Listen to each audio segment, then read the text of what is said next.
তুমি কয়টার ঘুম ঘুমাইছো? সন্ধ্যার ঘুম। তার মানে ফালিশার সারা রাত জাগনা থাকবে, সেজন্য সন্ধ্যায় এক চক্কর ঘুম দিয়ে দিল। এবার ফালিশাকে ডেকে আস্তে আস্তে উঠালাম। উঠবে না ঘুম থেকে, শুয়ে আছে, মানে উঠার মন চাচ্ছে না। দেখেন অবস্থা ফালিশার। ফালিশার সন্ধ্যার ঘুমানো মানে সারা রাত জেগে থাকা। আগামীকাল ফজরের আজান দেবে একদিকে, ফালিশার ঘুম চলে আসবে আরেক দিকে। আর এই পর্যন্তই আজকে রাতের ঘুম। সন্ধ্যা 1 ঘন্টা ঘুমাইলেই ফালিশার জন্য এনাফ, তাই না ফালিশা? হ্যাঁ। আচ্ছা শোনো আম্মু, তুমি আম্মুর দিকে একটু তাকাও তো। তুমি কি আর রাত্রে ঘুমাবে না? ঘুমাবে না, সারা রাত জাগনা থাকবে না? হুম। হ্যাঁ, সারা রাত জাগনা থাকবে।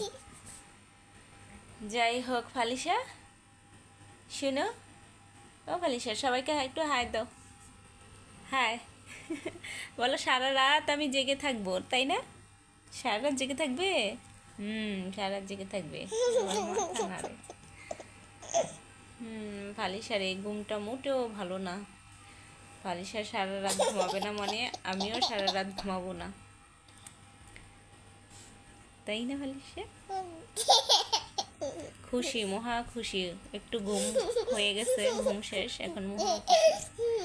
কিন্তু আমার এখন কান্নার সময়, কিছু করার নেই, কান্না করতে হবে। সারা রাত জাগনা করতে হবে আর কান্না করতে হবে। এটা গুলো গুলো গুলো, এটা গুলো গুলো গুলো, সারা রাত ভরে জাগনা থাকবে।